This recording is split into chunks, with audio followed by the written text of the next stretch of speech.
کوشش کیا کریں فضول کاموں سے بچ کر. بہت زیادہ ٹائم اپنے موبائل فون کے ساتھ ویسے ہی گپ شپ میں گزار رہے ہوتے ہیں, لینا نہ دینا, پتہ نہیں ساری سوشل میڈیا کی ویڈیوز دیکھنی ہیں. اس کے بجائے اللہ رسول کا ذکر کر لیا کرو, درود پاک کی کثرت کر لیا کریں. انشاءاللہ نامہ اعمال میں نیکیاں بڑھتی رہیں گی اور گناہ کم ہوتے رہیں گے. اللہ مجھے بھی اور آپ کو بھی کثرت کے ساتھ درود پاک پڑھنے کی توفیق عطا فرمائے. آئیے مل کر محبت کے ساتھ با آواز بلند درود پاک پڑھ لیں. صلو علی الحبیب صلی اللہ تعالی علی محمد صلی اللہ علیہ وسلم. رحمت الہی کا عشرہ ہے. ماہ رمضان کے 3 عشرے ہیں نا. پہلے 10 دن رحمت ہے, اگلے 10 دن عشرہ مغفرت ہے, اور آخری عشرہ جہنم سے آزادی کا عشرہ ہے. اللہ کی رحمت کے بارے میں سنا ہے, مگر کبھی کوشش کی اس کو جاننے کی کہ اس کی رحمت کی وسعت کیا ہے, اس کی رحمت کے ڈائمنشنز کیا ہیں, اس کی رحمت ہے کتنی بڑی. آؤ آج اللہ کی رحمت کی بات کرتے ہیں, آج اللہ سے محبت کی بات کرتے ہیں. وہ کریم ہم پر کتنا مہربان ہے, آج اس پر بات کرتے ہیں. کس طرح اس کی مجھ پر اور آپ پر مہربانیاں ہیں. یاد رکھیں, دنیا میں کوئی کسی سے پیار کیوں کرتا ہے؟ What is the reason? کیا وجہ ہوتی ہے کہ بندہ کسی کے فال ان لو, اس کے پیار میں گم ہو جاتا ہے؟ 3 ریزن ہوتی ہیں نارملی. یا تو وہ بڑا حسین ہوتا ہے, اچھا لگنے لگ جاتا ہے, یا بڑا مہربان ہوتا ہے, خیال رکھنے والا ہوتا ہے, یا وہ بڑا با کمال ہوتا ہے, اسپیشل ہوتا ہے, عام لوگوں سے ہٹ کر ہوتا ہے, اس لیے اس سے پیار ہو جاتا ہے. اگر یہ 3 ریزنز ہیں تو خالق کائنات کی طرف اگر توجہ جاتی ہے تو دنیا کے سارے حسن اور رعنائیوں کو بنانے والا وہ میرا مالک کیسا حسین ہوگا, جس نے دنیا میں ایسے حسین اور ایسی رعنائیاں, اتنے خوبصورت مناظر بنائے, جنت جس نے بنائی, اس مالک کی سبحان اللہ وہ کیسا حسین مولا ہوگا. پھر آگے چلو, اگر با کمال سے محبت ہوتی ہے تو ہر با کمال کو کمال دینے والی ذات بھی رب کائنات کی ہے, پھر اس سے محبت کیوں نہ ہو. اور اگر کسی محسن سے, کسی خیال رکھنے والے سے پیار ہو جاتا ہے تو بتاؤ تو صحیح, جب سے پیدا ہوا ہوں, جب سے لے کر آج تک روزانہ جس کے احسانات تلے دبا ہوں, وہ کوئی اور ذات نہیں, وہ میرے مالک کی ذات ہے. بلکہ سچی بات بتاؤں, مجھ پر اور آپ پر تو پیدا ہونے سے پہلے اس کے احسان جاری ہیں. جی ہاں, بیفور مائی برتھ وہ مجھ پر بلیسنگز, مجھ پر مہربانیاں جاری کیے ہوئے. کیسے بتائیے؟ کیا بچے اب نارمل پیدا نہیں ہوتے ہیں؟ بچے پیدا ہو رہے ہیں آج کل, کسی کے جناب کون سا مرض ہے, کسی کا ایک گردہ ہی نہیں ہے, کسی کا ہاتھ صحیح نہیں, کسی کا پیر صحیح نہیں, کوئی بغیر آنکھ والا, کوئی بغیر کان والا.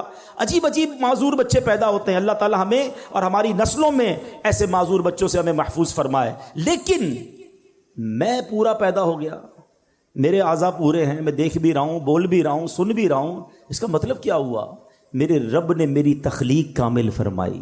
ماں کے پیٹ میں جب میری تخلیق ہو رہی تھی, میرے اس کریم مولا نے مجھ پر یہ مہربانی کی کہ میرے کوئی پارٹ آف باڈی, کوئی آرگن آف باڈی کم نہ تھا, میں کسی بڑی بیماری میں نہیں تھا, پیدا ہوتے ہی شوگر کا مریض نہیں ہوں. یہ کتنی بڑی میرے رب کی مجھ پہ مہربانی میری پیدائش سے پہلے سے جاری ہے. اور سچ پوچھو, اس سے بڑی مہربانی بتاتا ہوں, وہ یہ ہے کہ اللہ نے مجھے اور آپ کو مسلمان گھرانے میں پیدا کر دیا. کسی کافر کے گھر میں بھی تو پیدا ہو سکتے تھے نا. روز بچے پیدا ہو رہے ہیں, کوئی کس مذہب والے کے یہاں پیدا ہو رہا ہے. میں نے کیا کمال کیا تھا؟ میرا کیا ایسا کمال تھا کہ اللہ نے مجھے مسلمان گھرانے میں پیدا کیا. سب سے پہلی آواز جو میرے کانوں نے سنی وہ اللہ اکبر کی اذان سنی, کیونکہ جب میں پیدا ہوا مسلمان گھرانے میں تھا تو میرے کان میں اذان دی گئی. بتاؤ, یہ شروع سے مہربانیاں رب کی جاری ہیں. تو اگر کسی مہربان سے محبت کی جاتی ہے تو پھر اللہ سے سب سے زیادہ ہمیں محبت ہونی چاہیے. اور اب آؤ میں بتاتا ہوں وہ کریم رحمان کیسا ہے, وہ رحیم کیسا ہے, وہ رحمتیں کیسے برساتا ہے. اس کی رحمت یہ چاہتی ہے کہ میں اور آپ بخشے جائیں. روایتوں میں آتا ہے, حضرت ابو سعید خدری رضی اللہ تعالیٰ عنہ راوی ہیں, اور نبی پاک علیہ الصلوۃ والسلام کی حدیث ہے. یہ واقعہ خود نبی پاک نے صحابہ کو سنایا کہ ایک شخص تھا بنی اسرائیل میں, وہ اس نے 99 قتل کیے. حدیث پاک کا خلاصہ ہے 99 مرڈرز. اور اس کے بعد اسے خیال آیا کہ یار بہت ہو گیا, کتنے گناہ کرے گا, اب تو توبہ کر لے.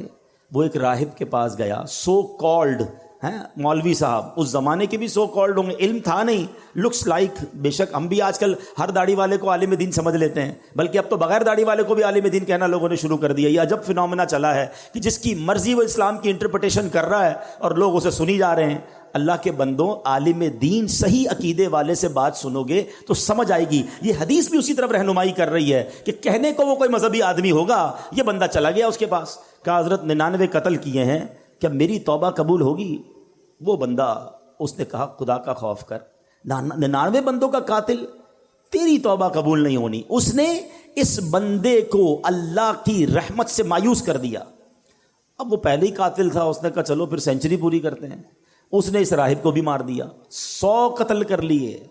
پھر خیال آیا نہیں غلط کیا, توبہ کرنی چاہیے. پھر کسی عالم دین کے پاس گیا.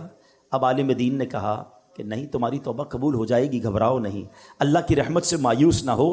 ایسا کرو, فلاں علاقے میں نیک لوگوں کی ایک بستی ہے, تو اس ادھر چلے جاؤ اور ان نیک لوگوں کے قریب جا کر اللہ کی بارگاہ میں دعا کرنا, تو اللہ کریم جو ہے تجھ پر رحمت فرما دے گا, تیری توبہ قبول کر لے گا. یہ بندے نے نیت کی, اچھی نیت, اور چل پڑا. اللہ کی شان دیکھو, راستے میں اس کا انتقال ہو گیا. عذاب کے فرشتے آ گئے, ہم لے جائیں گے, 100 بندوں کا قاتل ہے. رحمت کے فرشتے آ گئے, ہم لے جائیں گے, توبہ کی نیت کر لی تھی, چل پڑا تھا, اللہ سے دوستی کا ارادہ کر لیا تھا, یہ چل پڑا ہے. اب دونوں قسم کے فرشتوں میں ایک طرح سے بحث شروع ہو گئی. عذاب کے فرشتے کہتے ہم لے جائیں گے, توبہ کی تھوڑی تھی, گھر سے نکلا ہی تھا, ارے 100 تو قتل کر دیے ہیں. رحمت کے فرشتے کہتے نہیں, اللہ کی راہ پہ چل پڑا تھا, دل میں شرم اور ندامت آ گئی تھی, ہم لے جائیں گے.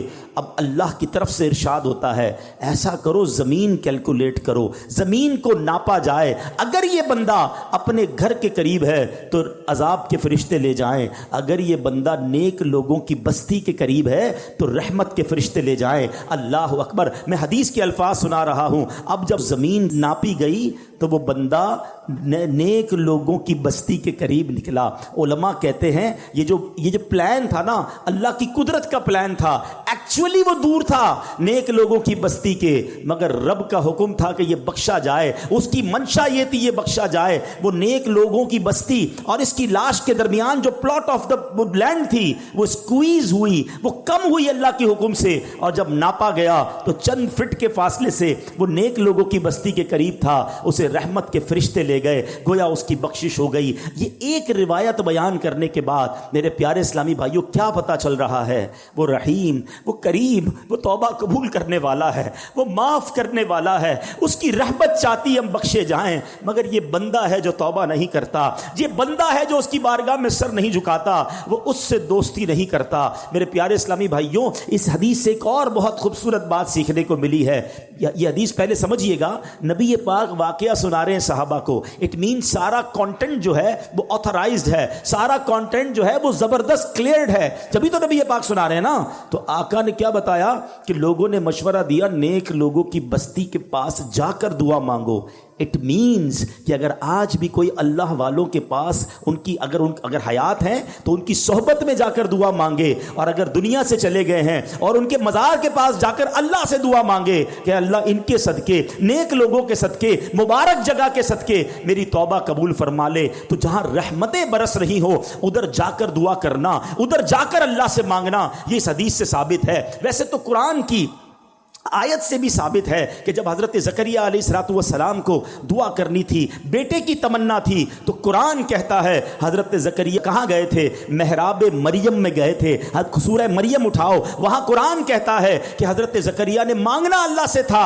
گئے کیوں محراب مریم میں؟ ارے اللہ سے تو کہیں سے مانگ سکتے تھے نا. نہیں, بی بی مریم وہاں عبادت کرتی تھی, یہ دعا کی قبولیت کا مقام تھا. محراب مریم میں جا کر دعا کی, اللہ نے بڑھاپے میں انہیں اولاد عطا فرما دی. تو پتہ یہ چلا اللہ والوں کے جہاں قدم لگیں, اللہ والے جہاں عبادت کریں, اللہ والے جہاں موجود ہوں, اگر وہاں جا کر دعائیں مانگی جائیں, اللہ مجھے اور آپ کو بار بار مکے مدینے کی حاضری عطا فرمائے, مقدس مقامات کی حاضری عطا فرمائے. وہاں کا سفر کر کے رب سے جب وہاں جا کے بندہ مانگتا ہے تو بگڑی بن جایا کرتی ہے. تو بہرحال یہ ہے میرے رب کی رحمت. سبحان اللہ, میرے رب کی رحمت کی کیا بات کروں. اللہ کریم قرآن مجید میں فرماتا ہے, دیکھیں کچھ لوگ, شیطان ہے نا, جب بہت سارے گناہ ہو جاتے ہیں نا, اب شیطان مردود تو نہیں چاہتا ہم توبہ کریں, وہ کہتا ہے یار تیری توبہ کیسے قبول ہوگی، اتنی نمازیں قضا ہو گئی، اتنے حرام کام کر لیے، اتنے برے کام کر لیے۔ اب شیطان یہ ازیوم کروا دیتا ہے کہ توبہ تو قبول ہونی نہیں، اب کری جا گناہ جتنے کرنے ہیں۔ یہ شیطان کا بہت بڑا وار ہے۔ دیکھو اللہ قرآن میں کیا فرماتا ہے، اللہ فرماتا ہے کل یا عبادی الذین اسرفوا علی انفسہم لا تقنطوا من رحمت اللہ ان اللہ یغفر الذنوب جمیعا انہ هو الغفور الرحیم۔ اللہ فرماتا ہے تم فرماؤ اے میرے وہ بندو جنہوں نے اپنی جانوں پر زیادتی کی، اللہ کی رحمت سے نا امید نہ ہو، کبھی بھی اللہ کی رحمت سے نا امید نہ ہو۔ لا تقنطوا من رحمت اللہ، بے شک اللہ سب گناہ بخش دیتا ہے، بے شک وہی بخشنے والا مہربان ہے۔ تو اب سمجھیے گا اس بات کو کہ رب کریم ایک لمحے میں چاہے تو ساری زندگی کے گناہ بخش دیتا ہے۔ دنیا میں کوئی جرم معاف نہیں کرتا۔ آپ اور میں اگر ہماری کوئی ایک بار بات نہ مانے، ہم کہتے ہیں چلو معاف کیا، دوبارہ نہ مانے چلو آئندہ مت کرنا، تیسری بار ایسا کرے بندہ کہتا ہے اس کی تو عادت ہی ٹھیک نہیں ہے، موبائل اس کے بند کر دیے جاتے ہیں، نمبر بلاک کر دیا جاتا ہے، رشتہ داری دوستی ختم، کہ یہ بار بار میں کہتا ہوں میری بات نہیں مانتا۔ مگر میرے مالک کی شان دیکھو، بندہ ساری زندگی نافرمانی کرے اور ایک بار سچی توبہ کر لے، اللہ سارے گناہ معاف فرما دیتا ہے۔ اور سنو، صرف معاف نہیں فرماتا بلکہ جو اعمال لکھنے والے فرشتے ہیں نا، اللہ ان کو بھی بھلا دیتا ہے، تاکہ قیامت کے دن جب بندہ اللہ کی بارگاہ میں جائے گا تو اس کا کوئی گواہ نہیں ہوگا۔ ذرا حدیث پاک سنیے گا، میرے آقا فرماتے، مسلم شریف کی حدیث مبارک میں ہے کہ بے شک اللہ پاک رات کے وقت اپنا دست قدرت پھیلا دیتا ہے تاکہ دن میں گناہ کرنے والوں کی توبہ قبول فرمائے، اور دن میں اپنا دست قدرت پھیلا دیتا ہے تاکہ رات کے وقت گناہ کرنے والوں کی توبہ قبول فرمائے، یہاں تک کہ سورج مغرب سے طلوع ہو۔ یاد رکھیے، جب قیامت کے پہلے سورج جو ہے مغرب سے طلوع ہوگا، اس سے پہلے پہلے توبہ کا دروازہ کھلا ہوا ہے، اس کے بعد توبہ نہیں ہو سکے گی۔ یعنی ہم جب تک زندہ ہیں، اگر ایسا وقت تو امید نہیں آئے گا ہماری زندگی میں، قیامت تو بھی فیل کہ ابھی بہت ساری نشانیاں باقی ہیں، اس کا مطلب یہ ہوا کہ ساری دنیا والے توبہ کر سکتے ہیں اس وقت تک کہ جب تک سورج جو ہے مغرب سے طلوع نہ ہو، تو ہمیں توبہ کرتے رہنا چاہیے۔ آگے چلیے، پیارے آقا مدینے والے مصطفیٰ صلی اللہ تعالی علیہ وسلم فرماتے ہیں، اے میرے بندوں، تم رات دن گناہوں میں بسر کرتے ہو اور میں گناہوں کو بخشتا رہتا ہوں، پس تم مجھ سے بخشش طلب کرتے رہو، میں تمہیں بخشتا رہوں گا۔ بڑی پیاری حدیث ہے، اللہ کے حبیب فرماتے ہیں، جس کا مضمون ہے اللہ کی 100 رحمتیں ہیں۔ ذرا توجہ سے سنیے گا، توجہ ذرا پلیز یہاں رکھیے گا۔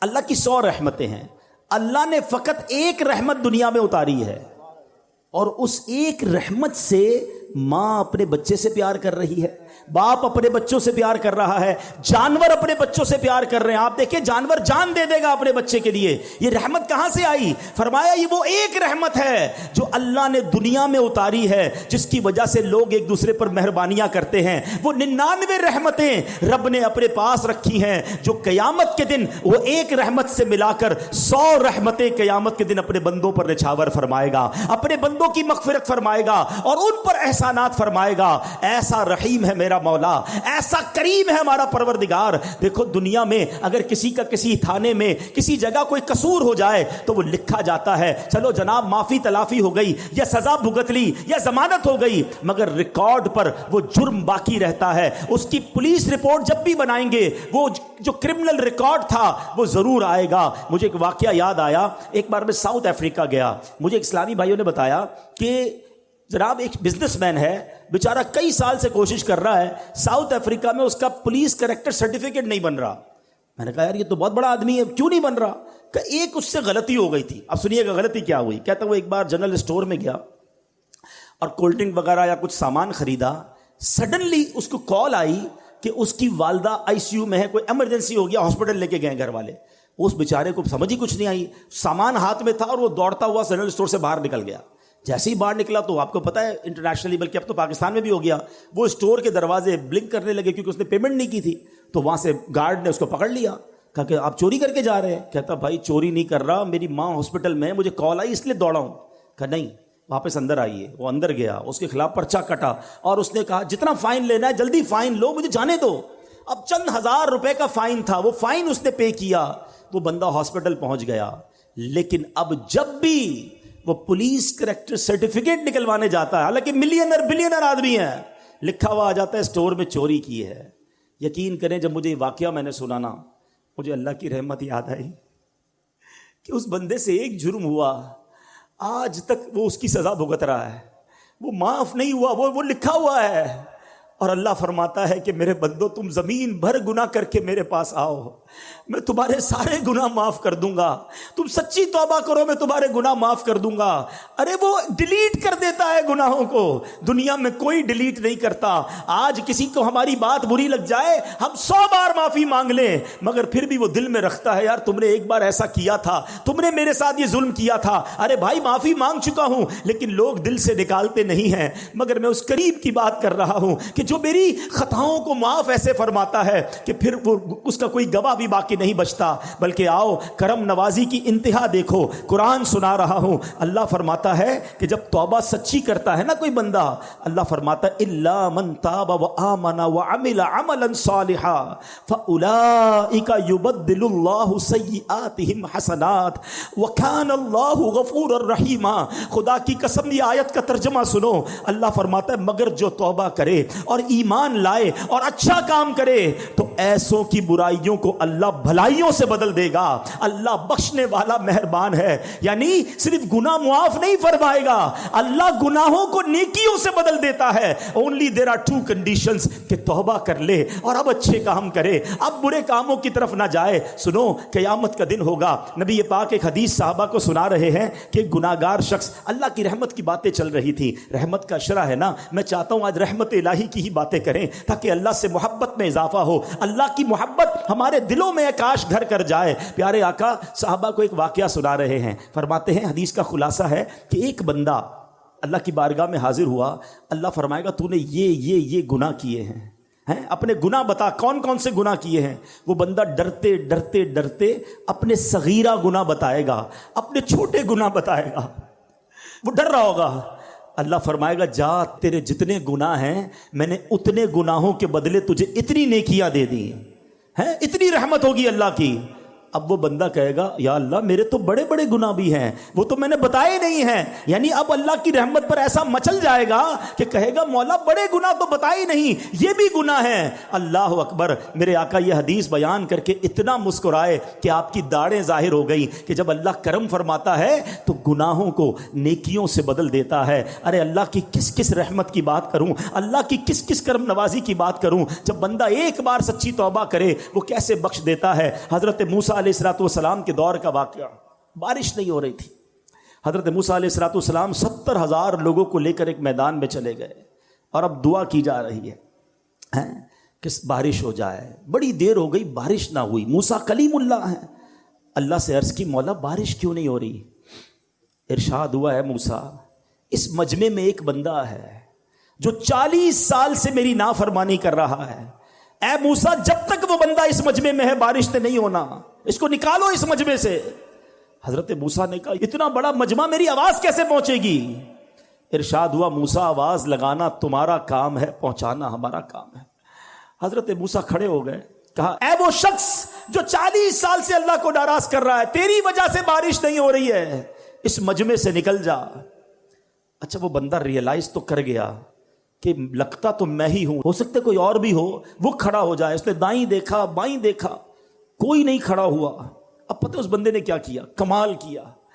اس بندے نے اللہ سے بیٹھے بیٹھے عرض کی, کھڑا نہیں ہوا, کہا یا اللہ میں جانتا ہوں وہ بندہ تو میں ہی ہوں, مجرم تو میں ہی ہوں جس کی وجہ سے بارش نہیں ہو رہی ہے, مگر میرے مالک اگر آج میں کھڑا ہو گیا تو پورے شہر کو پتہ چل جائے گا کہ میں وہ گناہگار ہوں.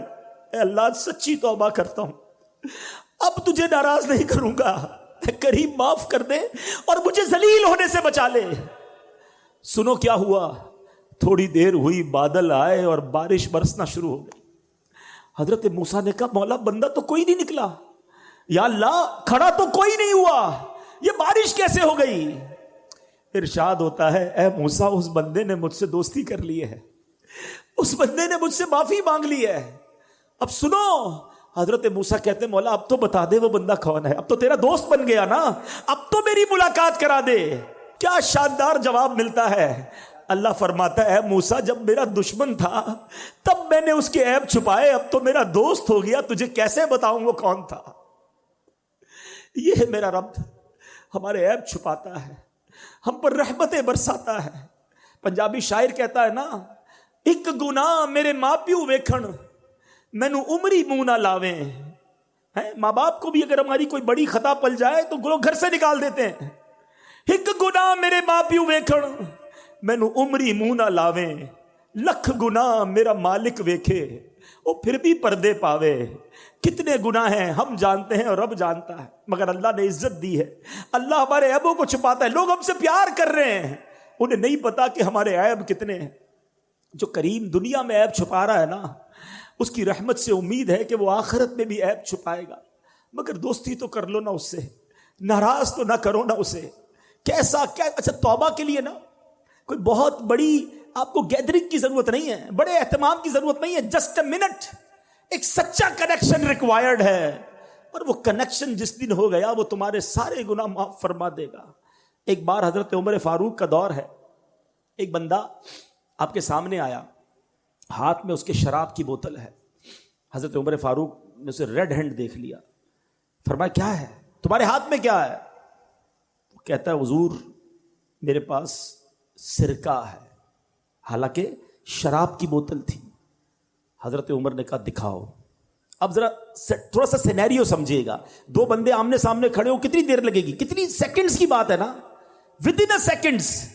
اس بندے نے اللہ سے عرض کی مولا آج بچا لے، عمر کے سامنے ذلیل ہونے سے بچا لے، میں وعدہ کرتا ہوں اب شراب نہیں پیوں گا۔ بس اس نے اس دل کی کیفیت سے پکارا اللہ کو، اور اب جب وہ بوتل اٹھا کر ڈرتے ڈرتے حضرت عمر کے ہاتھ میں دیتا ہے، وہ بوتل سرکہ بن چکی ہوتی۔ یہ ہے میرے مالک، یہ ہے وہ کریم جس سے میں محبت کی بات کر رہا ہوں۔ اتنا رحمت والا ہے کہ ایک بار پیارے آقا علیہ الصلوۃ والسلام نے صحابہ کرام کو رحمت الہی کے بارے میں بتا رہے تھے کہ ایک موقع پر ایک عورت کا بچہ بچھڑ گیا، تھوڑی دیر بعد وہ بچہ مل گیا، بچہ دوڑتا ہوا آیا، ماں دوڑتی ہوئی گئی، بچے کو اٹھایا۔ ٹرائی ٹو امیجن کیا لو، کتنا اس وقت جو ہے وہ پیار ماں کو آتا ہے جب بچہ بہت دیر بعد ملتا ہے، ماں اسے چوم رہی ہے۔ نبی پاک نے کہا دیکھو جتنا اس ماں اپنے بچے سے محبت کر رہی ہے، کیا یہ ماں اس بچے کو آگ میں ڈال دے گی؟ صحابہ نے کہا حضور پاسبل ہی نہیں ہے، اس وقت تو اس کی محبت عروج پر ہے۔ آقا فرماتے ہیں اللہ اپنے بندوں پر اس سے زیادہ مہربان ہے۔ مجھے ایک بات بتاؤ، جو اتنا مہربان ہو ہم اس کی بات نہ مانیں، ہم اس کی نافرمانی کریں، ہم اس کے غضب کو دعوت دیں، یہ کیسی احسان فراموشی ہے۔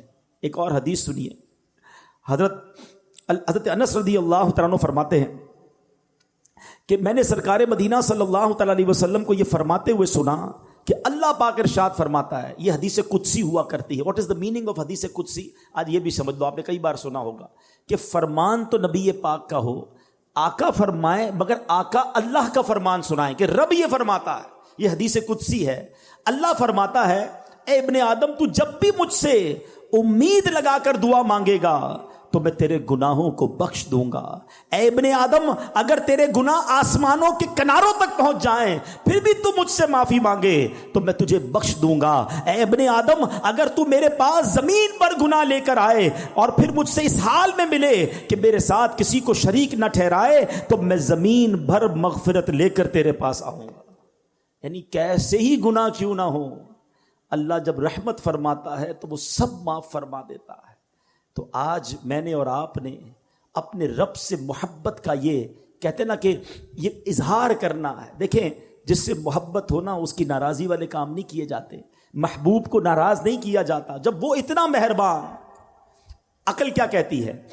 عقل یہ کہتی ہے کہ اگر اللہ نے مجھے آنکھیں دی ہیں تو اگر میری آنکھیں حرام دیکھتی تو میری آنکھیں چلی جاتی، اگر میری آنکھیں میرے کان حرام سنتے تو کان چلے جاتے، مگر اللہ یہ کان واپس نہیں لے رہا، یہ آنکھیں واپس نہیں لے رہا، وہ ہماری ہم پر رحمتیں جاری رکھے ہوئے ہے، تو پھر ہمیں اس کی بھی نافرمانی نہیں کرنی چاہیے۔ ایک قرآن پاک کی آیت سن لیجئے۔ اب یہاں جب اللہ کی ہم رحمت کی بات کر رہے ہیں نا، تو اب شیطان کیا کرتا ہے کہ یار پھر تو اللہ بڑا رحیم ہے، جو کرنا ہے کرو، اب تو نمازیں نہیں بھی پڑھیں گے، روزے نہیں بھی رکھیں گے، حرام کھاتے رہو، حرام پیتے رہو، اللہ تو بڑا کریم ہے، معاف فرما دے گا۔ یہاں ہم مار کھا جاتے ہیں۔ آج ذرا سنیے گا، ایک قرآن کی آیت اس بات کو کلیریفائی کر دے گی۔ اللہ فرماتا ہے فَيَغْفِرُ لِمَن يَشَاءُ وَيُعَذِّبُ مَن يَشَاءُ، اللہ جسے چاہے بخشے گا اور جسے چاہے سزا دے گا۔ اللہ کی مرضی، وہ خالق ہے، چاہے تو ہمیں نقطے پر بخش دے اور چاہے تو کسی ایک غلطی پر پکڑ فرما لے۔ ایمان کی ذرا تعریف سمجھ لیں۔ علماء کہتے ہیں الایمان بین الخوف والرجاء، ایمان خوف اور امید کے درمیان شے کا نام ہے۔ بے خوف بھی نہیں ہونا ہے اور نا امید بھی نہیں ہونا ہے، رحیم کو ناراض بھی نہیں کرنا ہے مگر قہار کے غضب کو دعوت بھی نہیں دینی ہے، اس کے درمیان ہم نے رہنا ہے تو انشاءاللہ بیڑا پار ہو جائے گا۔ تو آج میرے پیارے اسلامی بھائیوں اس بات کو سمجھنا بہت ضروری ہے۔ اب ذرا ایک بات سمجھیے گا، اللہ کریم نے تین کے اندر تین باتیں پوشیدہ رکھی ہیں۔ یہ ذرا بڑی کمال کی حدیث ہے، خلیفہ اعلیٰ حضرت فقیہ اعظم ابو یوسف محمد شریف محدث کوٹلوی نقل فرماتے ہیں، یہ ان کا قول ہے، اللہ پاک نے تین چیزوں کو پوشیدہ رکھا ہے، اپنی رضا کو اپنی اطاعت میں، اپنی ناراضی کو گناہوں میں، اور اپنے اولیاء کو اپنے بندوں میں۔ اس سے کیا سیکھنے کو ملا کہ کوئی بھی چھوٹی نیکی چھوٹی سمجھ کر چھوڑ نہ دیں، کیا پتہ یہی میری مغفرت کا ذریعہ بن جائے۔ حدیثوں میں یہ مضمون ملتا ہے کہ پیاسے کتے کو پانی پلانے والے کی مغفرت ہو گئی ہے، کسی نے درخت راستے سے ہٹا دیا یا کوئی چیز ہٹا دی کہ راستہ کھلا ہو جائے، اللہ نے اس لیے مغفرت فرما دی۔ تو ہر نیکی آگے بڑھ کے کرنی چاہیے۔ اور سیکنڈلی بندہ کہتا ہے نا چھوٹا ہی گناہ کر لو یار، کیا پتہ یہی گناہ ہماری پکڑ کا سبب بن جائے۔ یہ بھی روایتوں میں مضمون ملا کہ بندے نے کسی کا تنکا اٹھا لیا، اس کے لیے پکڑ کر دی گئی، تو وہ نقطہ نواز ہے۔ اور تیسری بات کہ اللہ نے اپنے اولیاء کو بندوں میں چھپا کر رکھا ہے، اس سے سمجھ یہ آتا ہے کہ ہر بندے کے ساتھ ادب سے پیش آئیں۔ ہمیں نہیں پتہ کون اللہ کی بارگاہ میں کون سا مرتبہ رکھتا ہے۔ احادیث میں یہ مضمون ملتا ہے کہ کچھ پرا گندہ بال والے ایسے ہیں جن کو کوئی اپنی دعوت میں نہ بلائے، مگر وہ اگر اللہ کی بارگاہ میں قسم اٹھا لیں اللہ وہ قسم پوری فرماتا ہے۔ تو پتہ چلا کہ ہمیں نہیں معلوم کہ کون بندہ اللہ کی بارگاہ میں کیا مرتبہ رکھتا ہے، تو کسی کا دل نہ دکھائیں، کسی کو تکلیف نہ پہنچائیں، سب سے عزت سے پیش آئیں۔ تو بہرحال میرے پیارے اسلامی بھائیوں، آج اللہ کی رحمت کی بات ہوئی ہے نا، تو یہ نیت کر لو کہ انشاءاللہ اللہ کے غضب کو دعوت نہیں دیں گے اور اس کے فرما بردار بندے رہیں گے۔ آخری بات کر لیتا ہوں، سوچنے کا ایک طریقہ یہ ہے کہ یار گناہ کروں گا تو جہنم کا عذاب ملے گا، قبر میں کیڑے پڑ جائیں گے، ڈر لگتا ہے۔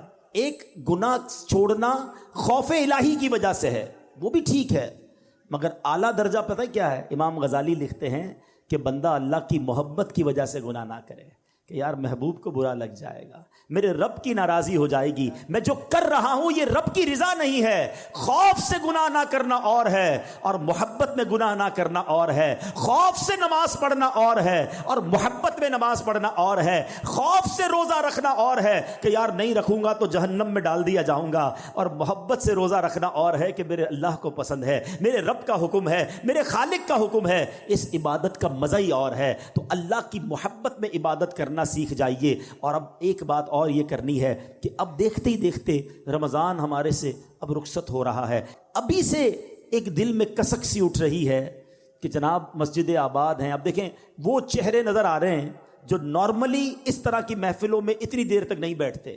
کیا ہے یہ؟ اللہ سے محبت ہے نا، قرآن کی تلاوت ہو رہی ہے، تراویاں ہو رہی ہیں، گھر گھر ماشاءاللہ محفلیں سجی ہیں، لیکن کہتے ہیں ایک دل کے ایک چھوٹے سے کونے سے ایک آواز آ رہی ہے کہ یار رمضان جائے گا اس کے بعد کیا ہوگا؟ کیا اس بار بھی ایسا کریں گے ہم؟ ہیں ہوتا کیا ہے اب تک جو ہوتا آیا ہے، انڈیلیبریٹلی ایک میسج دیا جاتا ہے، اور کتنا برا میسج ہے کہ اے شیطان جب تک تو قید تھا نا اللہ کے بندے تھے نماز پڑھ رہے تھے، اور جب تو رہا ہوا اب ہم تیری بات مانیں گے۔ یہ نہیں ہونا چاہیے، رحمت اللہ فرمائے اور بات ہم شیطان کی مانیں۔ اور دیکھیں یہ رمضان ایکچولی نیٹ پریکٹس ہے، چلو اسپورٹس مین کی زبان میں سمجھا دیتا ہوں کہ پہلے پریکٹس ہوتی ہے اور پھر مقابلہ ہوتا ہے نا، یہ پورا مہینہ پریکٹس کروائی گئی ہے شیطان کو بند کر کے کہ عبادت کر لو، گناہ چھوڑ دو، نیک اعمال کرو، تلاوت کرو، اور جیسے ہی مقابلہ شروع ہوا ایسا لگتا ہے پہلی بال پہ آؤٹ ہو جاتے ہیں۔ چاند رات کو ہی عشاء کی نماز میں لوگ غائب ہو جاتے ہیں، عید کے دن فجر میں نمازی نہیں ہوتے۔ ارے بھائی پورا مہینہ نماز پڑھی تھی اب کیا ہو گیا؟ کیا نماز صرف رمضان میں فرض تھی؟ نہیں میرے پیارے اسلام، اس بار پکی نیت کر لیں کہ انشاءاللہ ہم رحمت والے آقا کے، رحیم مولا کے، رحیم پروردگار کے بندے ہیں. ہم انشاءاللہ اب رمضان کے بعد بھی نمازی رہیں گے، ہم رمضان کے بعد بھی اس کے فرما بردار رہیں گے، ہم ماہ رمضان کے بعد بھی اس کی عبادت کریں گے. اور ماہ رمضان میں جہاں بہت سارے اچھے کام کرنے والے ہیں، وہاں اللہ کے بندوں کے ساتھ اچھا برتاؤ کرنا، سخاوت کرنا، اللہ کی راہ میں خرچ کرنا، یہ بھی بہت بڑی نیکی ہے. تو رمضان میں خوب اللہ کی راہ میں خرچ کریں، اپنی زکوٰۃ پوری ادا کریں. یہاں ایک اور بھی جس کو کہیں درد سا محسوس ہوتا ہے کہ جیسے جیسے ماشاءاللہ لوگوں کی ویلتھ بڑھتی جا رہی ہے، یہ اللہ کی مہربانی ہے. جب ہزاروں میں زکوٰۃ تھی، لاکھوں میں زکوٰۃ تھی، لوگ مزے سے دے رہے تھے، مگر جب اب کروڑوں میں زکوٰۃ آئی ہے تو اصل امتحان شروع اب ہوا ہے کہ جناب اب تو پراپرٹی کے ریٹ اتنے بڑھ گئے، گولڈ کے ریٹ بڑھ گئے، لوگوں کی جناب ویلتھ بڑھ گئی. اب جب کیلکولیٹر چلا رہے ہیں، او ہو 5 کروڑ روپے زکوٰۃ، 10 کروڑ روپے زکوٰۃ. اللہ کے بندے تجھے 10 کروڑ کی زکوٰۃ بری لگ رہی ہے، اللہ نے 4 ارب دیے ہیں تبھی 10 کروڑ زکوٰۃ بنی ہے نا. شکر ادا کر اور اپنی پوری زکوٰۃ ادا کریں. کبھی بھی ایسے اپنی زکوٰۃ کو بوجھ نہ سمجھیں. میں تو بار بار ایک دعا کرتا ہوں، اگر آپ کو اچھی لگتی ہے تو آپ بھی آمین کہہ دو کہ اے اللہ وہ مال نہ دینا کہ جس کی زکوٰۃ دل پر بھاری لگے، اے اللہ مال وہ دینا کہ خوش دلی کے ساتھ زکوٰۃ ادا کروں. اور زکوٰۃ ادا جب بھی کریں نا، چاہے زکوٰۃ ادا کریں چاہے خیرات دیں، سچ بات یہ ہے کہ سجدہ شکر بھی ادا کریں کہ اللہ تیری مہربانی، تو نے دینے والا بنایا، تو نے مانگنے والا نہیں بنایا، میری تو کوئی اوقات نہیں. کبھی سوچا آپ نے آپ کے آفس میں، آپ کے گھر پر آپ سے رابطہ کوئی شخص کرتا ہے کہ جناب بچہ بیمار ہے، علاج کے پیسے نہیں، کچھ زکوٰۃ دے دیں. بہن کی شادی ہے، جہیز کے پیسے نہیں، زکوٰۃ دے دیں. عید کے دن آ رہے ہیں، بچوں کے لیے کپڑے نہیں ہیں، زکوٰۃ دے دیں. اور آپ اسے 5-10 ہزار 25-50 ہزار دیتے ہیں.